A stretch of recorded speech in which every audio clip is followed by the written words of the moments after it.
बबन, हम तुझे ठोक कर उसी जंगल में फेंक देंगे। बोल, नईम खान ने मानसी की सुपारी दी थी या नहीं? बोल। सुपारी नहीं दी थी साहब। पैसे लेते उस लड़की मानसी को ढूंढ के लाने के लिए, और हमने ढूंढा भी खूब उसे। लेकिन जब उसकी लाश की खबर मिली तो मैंने नईम खान को उसके आधे पैसे भी दे दिए थे वापस। ले लीजिए, जितना ढूंढने में खर्च हुआ है उतना ही काटा नहीं। लड़की को मारा किसने कुरैशी? इस सवाल का जवाब आपके घर में है, वो बाहर ना ढूंढिए साहब।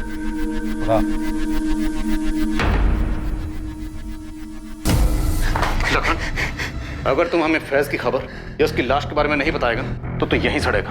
और याद रखना, यहाँ से निकलने के लिए तू एक एक मिनट तड़पेगा। साहब, मुझे सच में कुछ नहीं पता। साहब, वो फैज की खुदकुशी के बारे में सुनते ही रामजी भाई ने मुझे फोन किया था साहब। अरे कैसे पैसे रामजी भाई?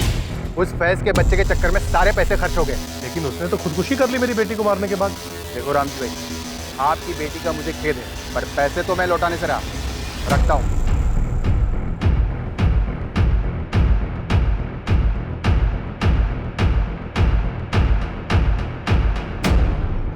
हिस्ट्री शीटर्स ने नईम और रामजी के बयानों का पुष्टिकरण किया था, पर पुलिस फिर भी उनके साथ कोई चांस नहीं ले रही थी और ना ही साहिल को क्लीन चिट दी जा रही थी।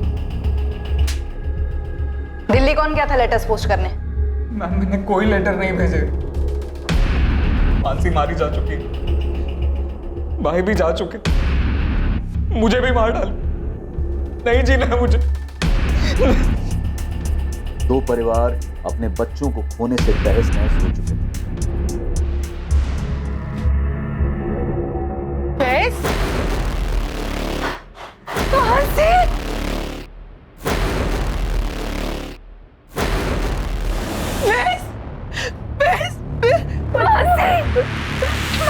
तू ठीक है ना?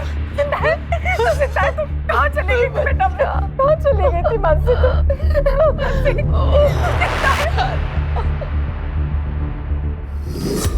तीसरी बार भागकर हम भोपाल गए थे। वहाँ एक कार सर्विस सेंटर में मेरी जॉब लग गई और अब हमने कोर्ट मैरिज भी कर ली। खबरें पढ़ने का टाइम ही नहीं था और इच्छा भी नहीं।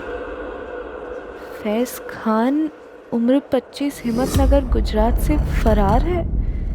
इस पर 4 महीने की प्रेग्नेंट लड़की मानसी पटेल के कत्ल का आरोप है, जिसे वो भगा के ले गया था।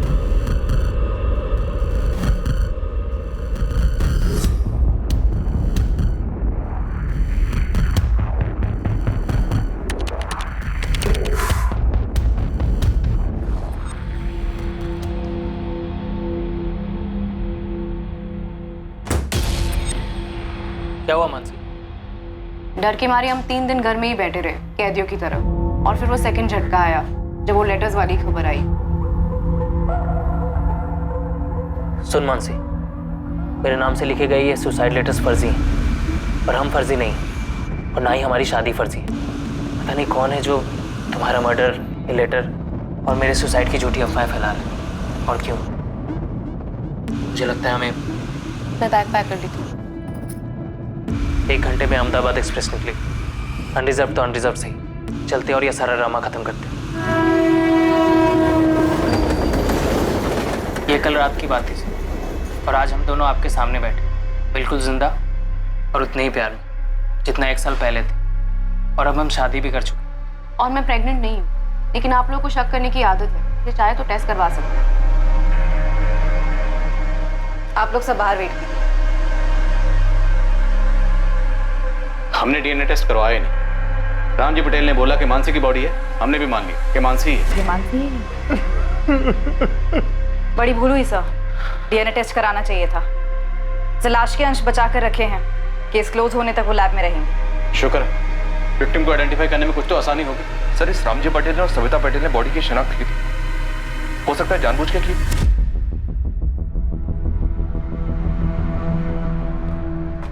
रामजी, सविता और मानसी, आप लोगों सर ने अंदर बुलाया है।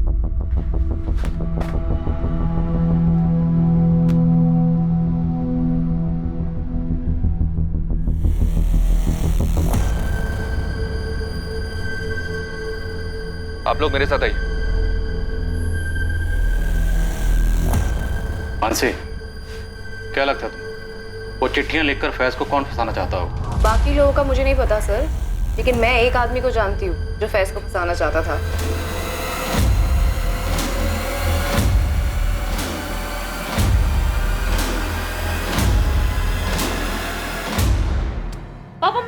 दो प्लीज। खा कसम कि आज के बाद तू उस कमीने लड़के से नहीं मिलेगी। ठीक है, मैं कसम खाती हूँ मैं उससे नहीं मिलूंगी। अभी आप मेरा फोन दो प्लीज। मानसी, मुझे पता है कि तू अपनी कसम पर टिकी नहीं रहेगी। परवाह नहीं, मैंने भी कसम खाई है, लेकिन मैं अपनी कसम पर बराबर टिका हूं। पूछ क्या? क्या? यही कि अगर तू फिर उस फैज के साथ भागी तो मैं उसकी जिंदगी में ऐसा झमेला करूंगा कि वो जिंदा तो रहेगा लेकिन किसी लायक नहीं रहेगा और तू खुद ब खुद घर आ जाएगी। इसलिए उसके साय से भी दूर रहना, समझी? रामजी पटेल, तुम्हारा एक दोस्त है अरविंद पारेख। हाँ है। तो जिस दिन उस औरत की लाश जंगलों में मिली, तुम्हारा ये दोस्त अरविंद पारेख उसी जंगल में देखा गया। सर ये जंगल के बाहर का सीसीटीवी जहाँ से उस रात को ये गाड़ी गुजरी। कौन थी वो औरत जिसे तुमने और तुम्हारे दोस्त अरविंद पारेख ने मारकर जंगलों में फेंक दिया ताकि फैज को फंसा सको?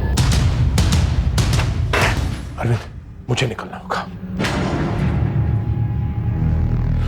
ये लो, आप इसे ठिकाने लगा दो, मैं चलता हूं।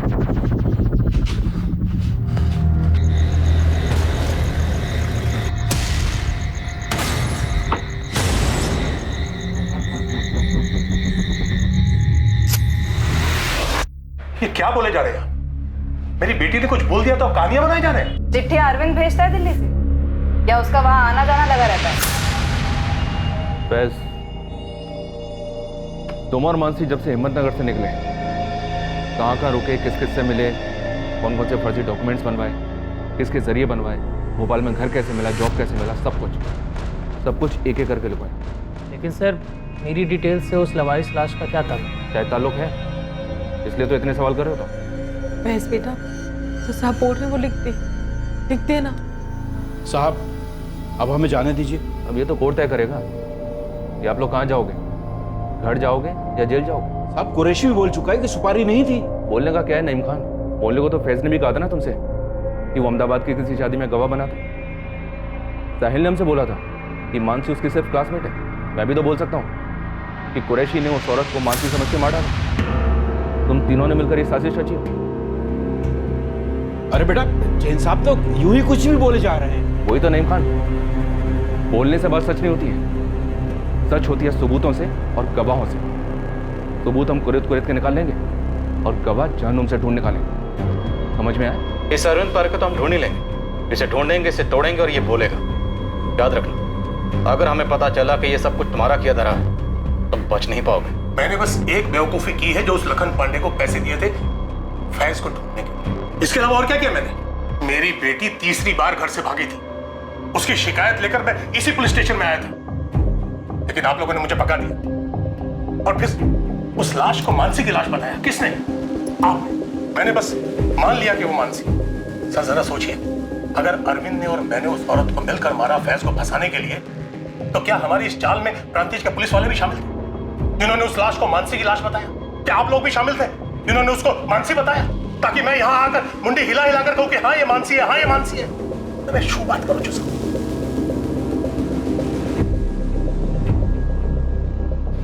बोलिए सर। फैज, मानसी, इस बात के चांसेस बहुत कम हैं कि आप दोनों में से किसी के फादर ने उस औरत को मारा या मरवाया और उसके बाद उसकी लाश को जंगल में फेंकवा दी। तो फिर किसी और ने किया होगा सर। ये किसी और, तुम दोनों तो नहीं? या फिर कहीं वो आप लोग तो नहीं? सीरियसली? नहीं, बर्थडे पार्टी में वो गेम होता था ना, पासिंग द पार्सल। लगता है बचपन में कुछ सीरियसली खेला होगा। जो तुम लोग जवानी में खेल लो, पासिंग द इल्जाम। तुम दोनों ने जिस औरत को मिलकर मार दिया, जानते थे 4 महीने की प्रेग्नेंट थी, या शायद पता भी होगा, तो तुम लोगों को इससे कुछ फर्क नहीं पड़ा। फिर अपने किसी दिल्ली के दोस्त से वो लेटर्स लिखकर पोस्ट करवाए। आखिर हम क्यों करेंगे इतना ड्रामा? क्योंकि ड्रामा करना तुम्हारी आदत है। घर से 3 बार भाग चुके हो तुम लोग।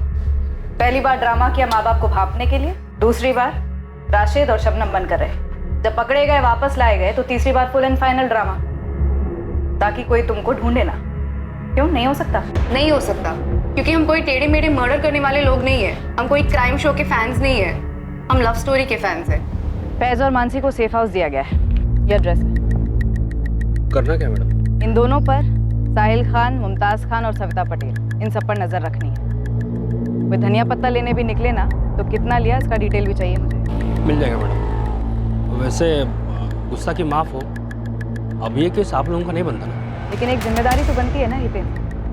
किसी ने हमारे साथ खेल खेला ये चिट्ठियां भेजकर, और ये लेटर राइटर अगर हमारे संदिग्धों में हुआ तो ये केस अब भी हमारा है।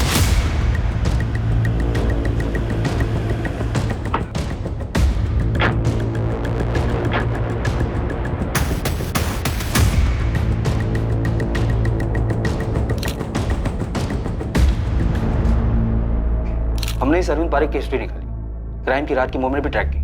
ये वाकई में अपनी बेटी के घर गया था, अपनी नाती के जन्मदिन पर। और सर हमने इसके और आपके सस्पेक्ट रामजी पटेल दोनों की दोस्ती को भी खंगा, लेकिन कुछ नहीं निकला सर। और उसकी कार में से भी ऐसा कुछ नहीं मिला जो मर्डर की तरफ इशारा करे। तो रामजी पटेल के दोस्त अरविंद पारेख का उस दिन उन्हीं जंगलों के आसपास देखा जाना महज इत्तेफाक समझे? हाँ, अगर लाश मानसी की होती तो जिस लाश को तुम लोगों ने मानसी समझा, हमने मानसी समझा, मानसी के माँ बाप ने भी मानसी समझा, वो लाश किसकी थी?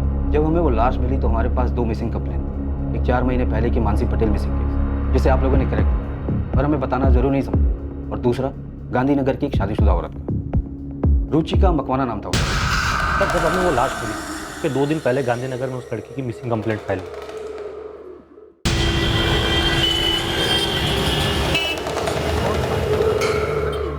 किसी पर शक? जी, उसका पति मोहित मकवाना। रुचिका को डिवोर्स चाहिए था और उसका पति मना कर रहा था।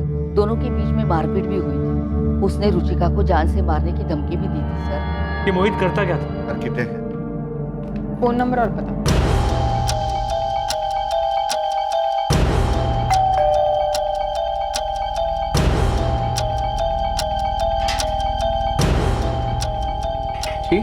मोहित मकवाना, रुचिका मकवाना आपकी बीवी है? हाँ है। क्या हुआ रुचिका को? ये तो मुझे पूछना चाहिए।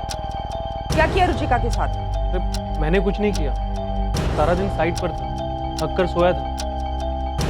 रात के 1:15 बजे आपकी बीवी घर से गायब है और आप आराम से सो रहे थे। उस दिन से मोहित मकवाना कजौली गांधीनगर की कस्टडी में है। तो लाश की डिटेल सबसे पहले तुम लोगों ने गांधीनगर पुलिस स्टेशन भेजी? जी हाँ, पर वहाँ से नेगेटिव जवाब आया। क्यों? पोस्टमार्टम रिपोर्ट के मुताबिक मौत गला घुटने की वजह से हुई और उसके बाद बॉडी को जलाया गया। औरत 4 महीने पेट से थी।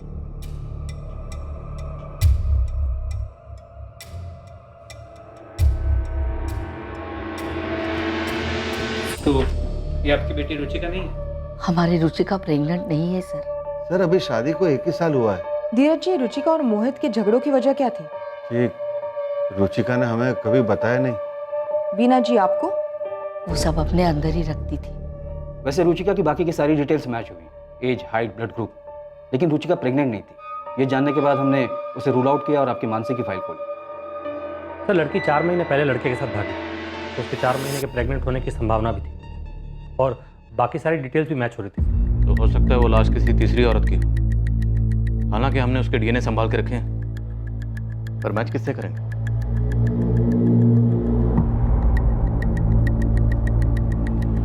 हो सकता है सर लाश को किसी और जगह से लाया गया और उसे जलाकर प्रांतिश में फेंक दिया हो। गरीब औरत होगी, आगे पीछे कोई नहीं। हमारे संदिग्धों में से किसी ने मारा, हमें गुमराह करने के लिए। ये जली हुई लाश फैज और मानसी के केस से कनेक्टेड तो बिल्कुल है।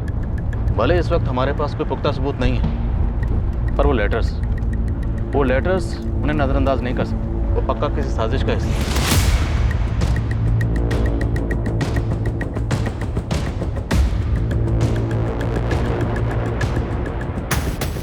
नितिन भाई। जी भाई, राजू भी साथ में ही। हाँ बोल बल्लू, क्या खबर?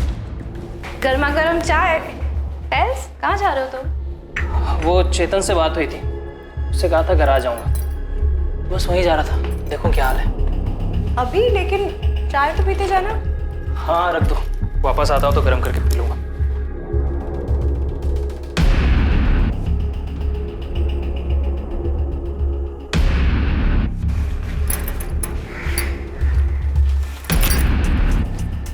हेलो हेतल, मानसी। हाँ हाँ सब ठीक है। सुनो ना, वो फैज गराज आने वाला था क्या? नहीं मतलब आने वाला था। नहीं ऐसे ही पूछ रही थी। मैं रखती हूँ। हाँ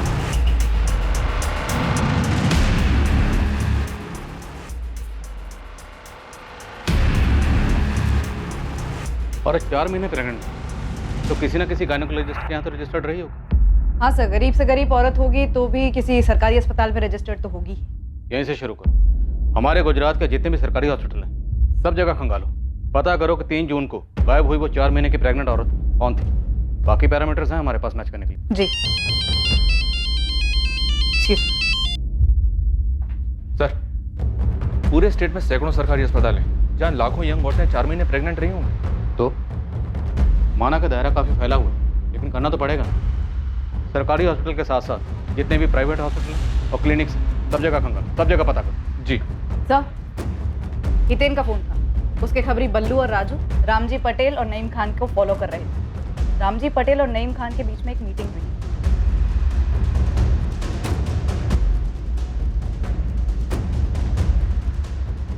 दोनों को मिलकर अभी तोड़ते हैं। हो सकता है दोनों ने मिलकर उस औरत को मार डालो। तोड़ेंगे परेश, पर अभी नहीं। अब नहीं। हितेन और उसके खबरियों से कहो कि नज़र बनाए रखें, पता करें कौन कौन किस किस से मिलता है। ठीक है सर।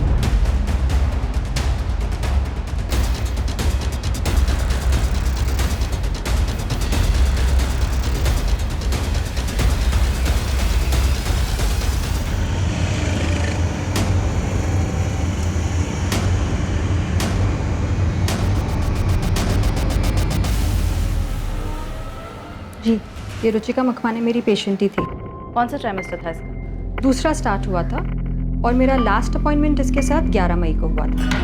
रुचिका सब कुछ एकदम नॉर्मल है, बच्चे की ग्रोथ भी एकदम परफेक्ट है। बस मैं तुम्हें कुछ सप्लीमेंट्स लिख देती हूँ, उन्हें तुम टाइम पे लेती रहना, बाकी तो सब नॉर्मल है। डॉक्टर, अगली सोनोग्राफी की डेट क्या है? रुचिका, नेक्स्ट मंथ 3 जून को तुम्हारे 4 महीने पूरे हो रहे हैं, तो वो डेट ठीक रहेगी तुम्हारे लिए? जी, थैंक यू। फिर 3 जून को तो वो आई ही नहीं। हमें उसकी बॉडी 3 जून को ही मिली, तो अगर ये लाश रुचिका की थी तो उसका मर्डर 3 जून को ही हो गया होगा। रुचिका ने कभी आपसे कोई ऐसी बात कही कि उसकी फैमिली बच्चे से खुश नहीं थी?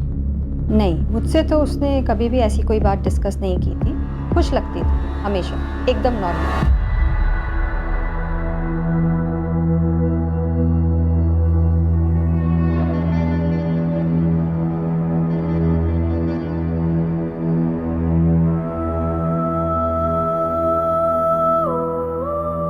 धीरज जी, हमने लाश के अंश संभाल के रखे। हमें आपके और वीना जी के डीएनए सैंपल्स लेने होंगे। मुझे यकीन ही नहीं हो रहा है कि रुचिका प्रेग्नेंट थी और उसने मुझे बताया तक नहीं। शायद 4 महीने पूरे होने के बाद बताने वाली थी। नहीं, वो अपने पति से बच्चा चाहती ही नहीं थी। क्यों? क्योंकि उससे मुझसे डिवोर्स चाहिए था। तुम्हारी शादी तो 1 साल पहले हुई थी। एग्जैक्टली मैं उसे यही कह रहा था सर। हमारे बीच एडजस्टमेंट प्रॉब्लम्स थे, मैं ना नहीं कहूँगा, लेकिन मैं उससे कह रहा था कि मुझे वक्त दो, वक्त दो। वक्त देने के लिए तुम्हारे पास वक्त है मोहित? रुचिका, हम इसके बारे में कल बात कर सकते हैं। मेरी कल की डेडलाइन है। तुम्हारी डेडलाइन कब नहीं होती है? कल संडे है, हम हनीमून बीच में छोड़ के आए तुम्हारी इस डेडलाइन के लिए। रुचिका, आई प्रॉमिस अगले वीकेंड ऑफ लूंगा। ओह, मतलब अगले हफ्ते 1 घंटा ऑफ लोगे, है ना? वो मुंह मत खुलवाओ, ओके? मैं तो तुम्हें इंटरेस्ट ही नहीं है। कैसे होगा? मशीन हो क्या? कोई रोमांस नहीं, कोई घूमना फिरना नहीं, शॉपिंग नहीं, मूवी नहीं, डिनर नहीं। हम एक टीवी शो तक साथ में बैठकर नहीं देखते, बातचीत तक नहीं होती है हमारे बीच में, तो फिर कैसे होगा? हाँ, तो चिल्ला क्यों रही हो? किसके फायदे के लिए? पूरी दुनिया को हमारे मैरिड लाइफ का फ्री अपडेट देने के लिए? मैरिड लाइफ वो क्या होता है? Married life just shut up, okay? कब से फालतू की बातें किए जा रही हो? बदतमीज। हर दूसरे दिन हमारे बीच ऐसे झगड़े होते, पूरे मोहल्ले को सुनाई देते। और रही बात उसकी प्रेगनेंसी की, ये नामुमकिन है। मिस्टेक हुई आप लोगों से सर। इतने दावे के साथ कैसे कह सकते? क्योंकि उसे मुझसे बच्चा नहीं, डिवोर्स चाहिए था।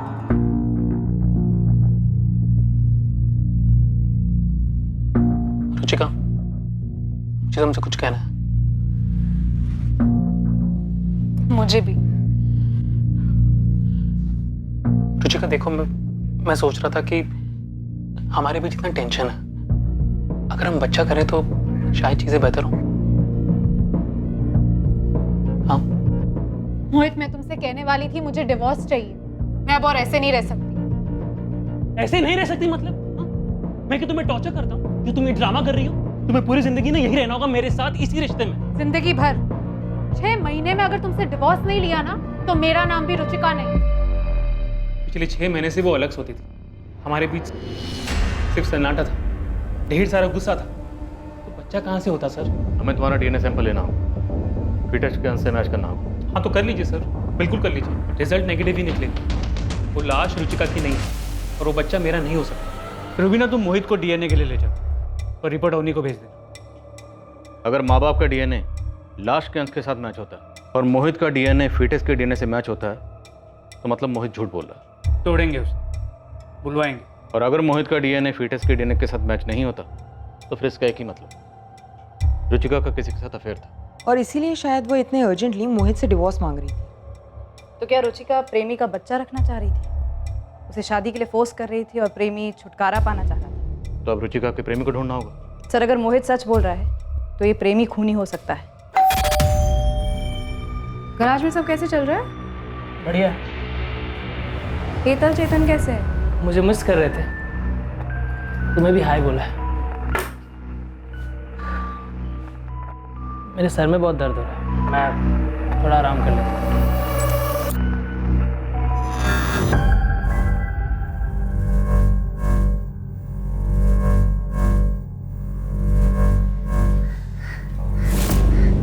फोन पे फोन किए जा रही थी मैं। कहाँ गए थे आप? दुकान पर भी नहीं थे। एक जरूरी काम था।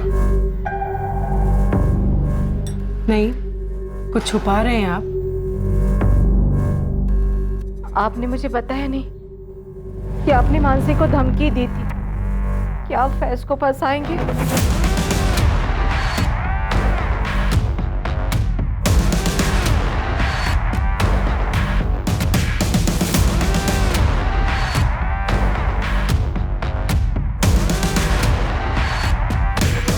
सर, रुचिका के माँ बाप धीरज और बीना चावड़ा के डीएनए लाश के डीएनए से मैच हो गया है।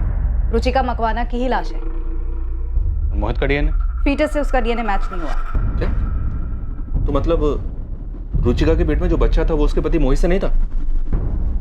शायद रुचिका का जिसके साथ अफेयर था और जो उस बच्चे का बाप था उसने रुचिका को मार दिया। रुचिका के कॉल रिकॉर्ड से कुछ मिला? All clear. हमारे स्टार खबरी हितेन और उसकी टीम को कहो मुझे आके मिलो, मैं बात करूँ। तुम कहीं जा रहे हो?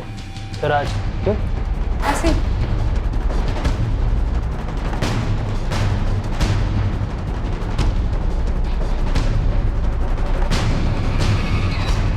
साहब, अहमदाबाद और गांधीनगर में रुचिका के बॉयफ्रेंड ढूंढने से अच्छा होगा कि रुचिका के कॉल रिकॉर्ड चेक किया जाए। अरे वो तो हम कर ही लेंगे, पर आपके सारे केसेस फोन रिकॉर्ड से सॉल्व होंगे। अब तो स्टैंड अप कॉमेडियंस भी हमारा मजाक उड़ाने लगे।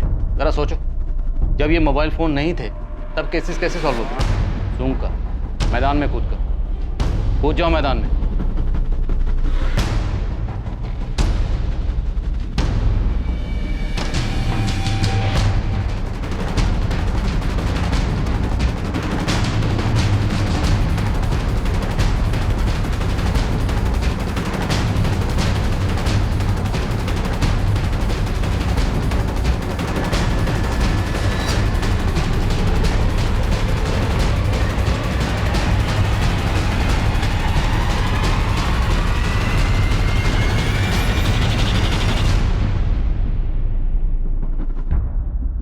साहब, आपने बोला था कि सूंघ के निकालो, तो फिर बस उसी फिराक में परसों रात को मैं घर से बाहर निकला। जय कृष्ण कॉलोनी में चक्कर लगा रहा था और फिर सूंघने की कोशिश कर रहा था साहब। तब एक अलग ही पिक्चर देखने को मिली।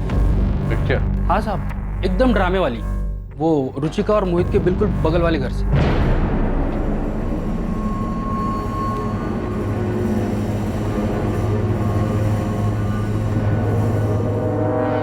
जब से रुचिका के मर्डर की खबर आई है तुमने तो अपना डिवोर्स का जा भी करना बंद कर दिया। क्या हुआ? डर गए डिवोर्स मांगने वालों को हाल देखकर? देखो शगुन, मैंने तुमसे इस बारे में कोई बात नहीं करनी है। तुम ये बताओ कि डाइवोर्स कब दे रही हो तुम मुझे? पहले तो मैं तुम पर दहेज और घरेलू हिंसा का केस ठोकूंगी, उसके बाद उसे जीतूंगी। तुम्हें कुछ सालों की सजा होगी, तब तक हमारे आरुष की शादी भी हो जाएगी। उसके बाद मैं तुम्हें डिवोर्स दे दूंगी, समझे? मनुष्य होगा तू, तेरी माँ, समझा? हट। शगुन, मजा आ रहा है ना तमाशा देखने का? जी नहीं, वो कुछ काम से मोहित साहब से मिलने आया था, पता चला वो। हाँ ठीक है, मैं भी यहाँ सामने ही रहता हूँ। कितनी रातों से मैं चैन से सोया भी नहीं। इनके झगड़े की वजह से? 12 नंबर की रुचिका मोहित से डाइवोर्स लेने के लिए गला फाड़ती और ये नीलेश अपनी पत्नी शगुन से डाइवोर्स लेने के लिए चीजें तोड़ता रहता है। रुचिका का तो फिर भी ठीक है, 1 साल की ही शादी है, कोई बच्चा भी नहीं है। लेकिन ये नीलेश, उसका तो 7 साल का बच्चा है, फिर भी डाइवोर्स क्यों भाई? और अब तो रुचिका का मर्डर भी हो। साहब मुझे तो बस बू आ रही है। वो रुचिका के कॉल रिकॉर्ड से कुछ मिला नहीं, मैडम ने बताया मुझे। लेकिन हो सकता है कि रुचिका को कभी कॉल करने की ज़रूरत ही ना पड़ी हो। ये भी हो सकता है कि रुचिका का वो आशिक उसके बगल वाले घर में रहता हो, नीलेश बारोट। इस अफेयर का कोई सबूत? साहब बिना सबूत का तो मैं खड़ा ही नहीं हो पाता। इसे देखा है कभी यार? पुलिस से हूँ।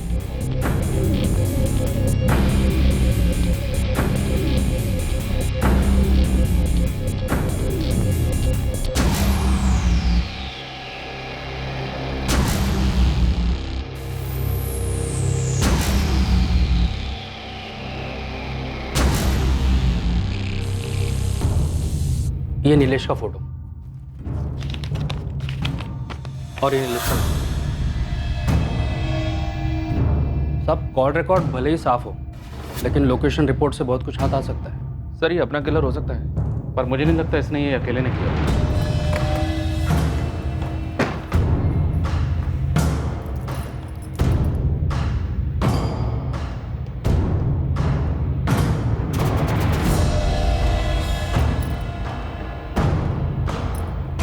हेलो चेतन, फैज आया था क्या गराज?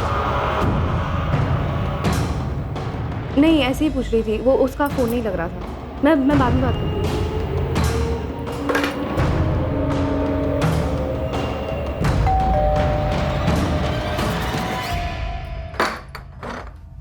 तुम गराज नहीं गए थे? तुम्हें कैसे पता? तुम मेरा पीछा कर रही थी, मुझ पर शक कर रही हो? झूठ बोलने वालों पर शक ही किया जाता है फैज। देखो मुझे सच सच बताओ, उस औरत के मर्डर में तुम्हारा हाथ है क्या, या फिर तुम्हारी अम्मी अबू का? आप बकवास कर रही हो। अगर यही बात मैं तुमसे कहूँ तो कि उस औरत की मर्डर में तुम्हारा और तुम्हारे मम्मी पापा का हाथ है? फैज झूठ तुम बोल रहे हो, तुम मुझसे कुछ छुपा रहे हो। अगर तुम अभी के अभी मुझे सच सच नहीं बताया ना तो मैं पुलिस के पास जा रही हूँ। मैं बता रही हूँ तुम्हें। मैं जहाँ जाना है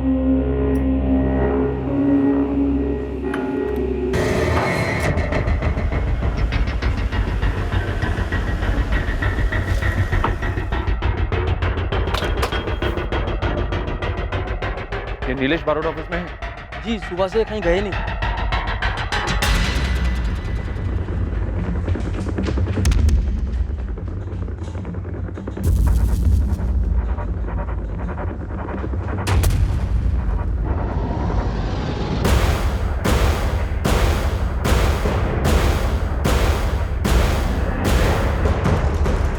मानसी, मानसी, मानसी, सच में पुलिस के पास तो नहीं चलेगी? The number you have dialed is currently unavailable.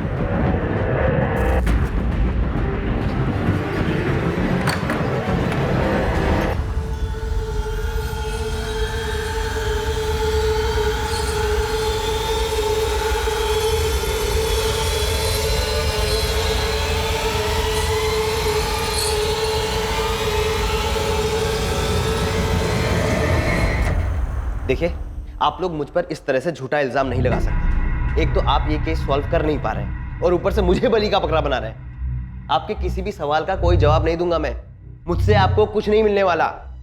हमारे इस लॉकअप में अक्सर मुजरिम उगलते हैं और हम सुनते हैं। आज कुछ अलग करते हैं। आज हम बोलेंगे और तू सुनेगा। तुम और रुचिका पड़ोसी थी, पड़ोसी से फिर दोस्त बने, दोस्त से फिर प्रेमी और प्रेमिका, और फिर तुम दोनों में अफेयर शुरू। ज्यादा वक्त नहीं लगा होगा करीब आने में। सब ठीक चल रहा था, पर फिर रुचिका प्रेग्नेंट हो, शादी करना चाहती होगी तुमसे, और तुम्हारी बीवी तुम्हारे ऊपर केस करने की बात कर रही थी। तुम दोनों तरफ से फंस चुके थे और वक्त निकला जा रहा था। नीलेश आज 4 महीने पूरे हुए। कल सोनोग्राफी है 6 बजे। मैं मोहित को सब कुछ सच सच बता देना चाहती हूँ। लेकिन रुचिका, उससे शगुन को भी तो सब कुछ पता चल जाएगा ना। उसने खुलेआम धमकी दी है, बोलती है केस ठोक दूंगी। और नीलेश, मैं अब और इंतजार करना नहीं चाहती। मैं सबको जल्द से जल्द बता देना चाहती हूँ कि मैं माँ बनने वाली हूँ, तुम्हारे बच्चे की, तुम्हारे साथ रहना चाहती हूँ। और वैसे कुछ दिनों में लोगों को दिखने ही लगेगा कि मैं प्रेग्नेंट हूँ। प्राणतीज में कुल मंदिर, वहां चल करके शादी कर कल। कल? लेकिन तुम्हारी बीवी, वो केस? अरे वो सब छोड़ो ना, एक बार हम लोग शादी कर लेंगे तो मोहित और शगुन को सब कुछ सच सच बता देंगे। अरे बोल देंगे प्यार करते हैं यार। You happy now?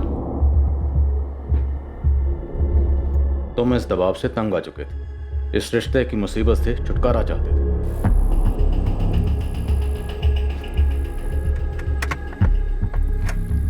हाँ क्यों रुके? कुल मंदिर तो आगे है ना? अरे वो पंडित जी का परिवार है पास में, 10 मिनट मिल लेते हैं उनसे और फिर मंदिर भी पास में, पैदल पैदल निकल जाए। ठीक है चलो।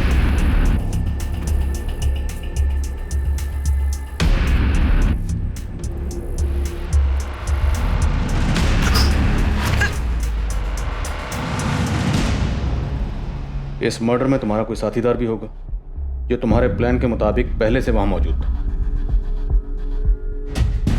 बोल, कौन था तुम्हारा साथीदार? बोल। अबे बोल दे, नहीं तो चमड़ी उधेड़ देंगे तेरी। समझ में आया? और तुम्हें लगता है कि फैज का कोई हाथ हो सकता है इसमें? वो मुझसे झूठ क्यों बोल रहा है? मुझसे कुछ छुपा क्यों रहा है? और कौन शामिल था तुम्हारे इस प्लान में? ये काम तुम्हारे अकेले का तो नहीं लगता। तुमने और तुम्हारे साथी ने पहले रुचिका का कत्ल किया और फिर उसकी बॉडी को ठिकाने लगा।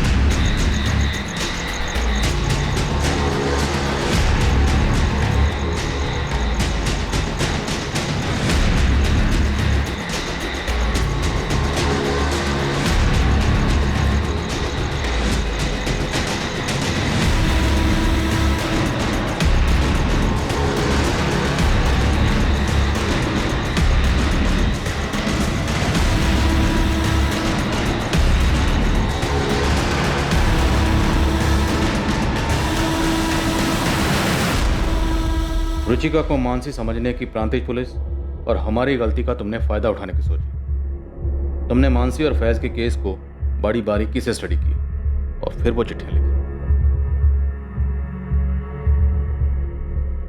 कोई साथीदार था या ये सब अकेले ने किया? आपके पास मेरे खिलाफ एक भी सबूत नहीं, एक भी। तुमने फैज की किसी और से बात होते हुए सुनी? कोई मिलने आया था उससे? ये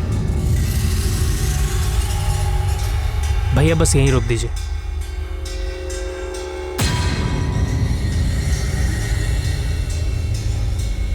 नहीं, मैं ऐसे नहीं जानती, लेकिन वो जरूर मुझसे झूठ बोल रहा है। वो कुछ जानता है जो मुझसे छिपा रहा है। सबूत की टेंशन मत लो बेटा, एक नहीं दो। तुम लोगों ने प्लानिंग तो बहुत तगड़ी की।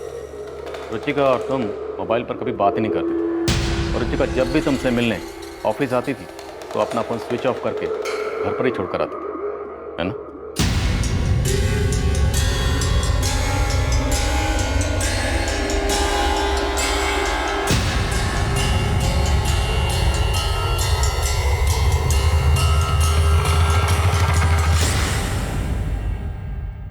पर 3 जून को तुमसे गलती हो गई।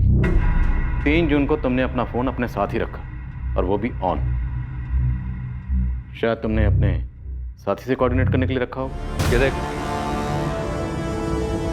इन फोन लोकेशन के हिसाब से मर्डर वाली रात तेरे फोन की लोकेशन ठीक उसी जगह थी जहां पर रुचिका की लाश मिली। हमने रुचिका के पेट के फिटस का डीएनए संभाल के रखा है। वो सैंपल अब तुम्हारे डीएनए से मैच होगा। तू भी जानता है रिजल्ट क्या आएगा? रिजल्ट आएगा पॉजिटिव। क्यों? क्योंकि वो तेरा बच्चा है। नीलेश बरोट, अपनी जिम्मेदारी से छुटकारा पाने के लिए तुमने बेरहमी की नई मिसाइल काम कर दी और साथ ही 2 परेशान परिवारों को जहन्नम के दर्शन करवा दिए। इतना ही नहीं, फैज के नाम का झूठा सुसाइड नोट लिखकर फॉल्स एविडेंस प्लांट करके हमें गुमराह करने की कोशिश की। बहुत घुमा लिया तुमने। अब बोल, वरना अच्छे खासे लोगों को गायब करके उनकी लाशों को ठिकाने लगाना हमें भी आता है। बोल, मेरा साथीदार कौन था?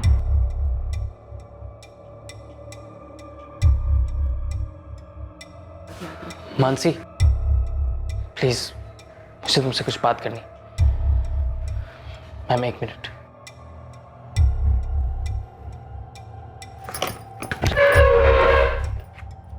बोल, कौन था जोड़ीदार? मानसी, मैंने तुमसे झूठ कहा था। मैं गैराज नहीं गया था।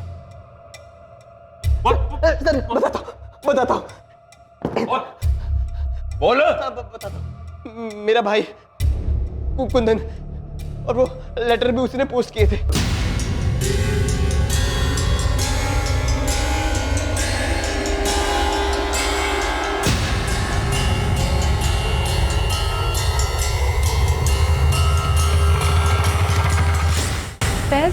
आखिर गए कहाँ थे? मैं अपने घर गया था अपनी अम्मी से मिलने। मुझे उनकी बहुत याद आ रही थी मानसी, लेकिन इसके पीछे कोई साजिश नहीं है। तुम्हें नहीं आती अपने मम्मी पापा की याद? मैंने उसे धमकी दी थी क्योंकि मैं उसका भला चाहता हूँ, बाप हूं मैं उसका। लेकिन मानसी हमसे नफरत करती है। अब नहीं करेगी। मैं नईम खान से मिलने गया था। क्या? हाँ बोलो, क्यों बुलाया मुझे? नहीं, जो होना था सो हो गया। बच्चों ने शादी भी कर ली, अब हमें भी स्वीकार करना चाहिए। इस सब में पुलिस भी हमें सुपारी देने वाला समझ रही है। जो मैं तो हूं नहीं, आपके बारे में मुझे पता नहीं। मैं भी नहीं, मैं तो बस अपनी बच्ची का भला चाहता हूं, जो आप भी चाहते हैं फैज के लिए, है ना? ठीक कह रहे हो रामजी भाई, इस बात पे मिट्टी डालते हैं। इन दोनों बच्चों की मर्जी कबूल कर लेते हैं। फैज, अगर इतनी सी बात थी तो तुमने मुझे पहले क्यों नहीं बताया? तुम्हें क्या लगा कि मैं तुम्हें तुम्हारी अम्मी से मिलने नहीं दूंगी? नहीं मानसी, ऐसी बात नहीं है। तुम अपने घर वाले से मिलने नहीं चाहती थी, और मैं नहीं चाहता था कि मुझे मेरे घर जाते तक तुम्हें बुरा लगे। लेकिन हमारा प्यार सच्चा है मानसी। लेकिन हमारे माँ बाप भी तो, जो भी हुआ अपनी जगह तो वो ठीक ही थे। बगावत हमने की, हमारा भाग कर शादी करना सिर्फ उतना ही नहीं रह गया, एक मर्डर केस भी जुड़ गया। इतने परेशान हो गया ऐसे। मानसी, मुझे लगता है तुम्हें भी अपने मम्मी पापा से मिल लेना चाहिए। एटलीस्ट हम ट्राई करके तो देखें। माफी मांग लो, माँ बाप है, मान ही जाएंगे। नीलेश बारोट और उसके छोटे भाई कुंदन पर धारा 302 के तहत डबल मर्डर के चार्जेस लगे हैं, रुचिका के और उसके पेट में पल रहे बच्चे के मर्डर के जुर्म में। साथ ही धारा 120 के तहत सबूत मिटाने और पुलिस को गुमराह करने के चार्जेस भी लगाए गए हैं। मोहित मकवाना को जुडिशियल कस्टडी से रिहा कर दिया गया है और उसके खिलाफ सारे चार्जेस खारिज कर दिए गए हैं। रुचिका के पेरेंट्स को उसके अफेयर और उसके मर्डर की हकीकत को मानने में काफी समय लगेगा। फैज और मानसी ने हिम्मतनगर में ही रहने का फैसला कर लिया है। फैज अपने गराज लौटा है और मानसी ग्रेजुएशन के साथ पार्ट टाइम जॉब कर रही है। उन दोनों के परिवारों ने उन्हें सपोर्ट करने का फैसला किया है। अभी तक किसी भी बिरादरी के ठेकेदारों ने कोई खास आपत्ति नहीं जताई।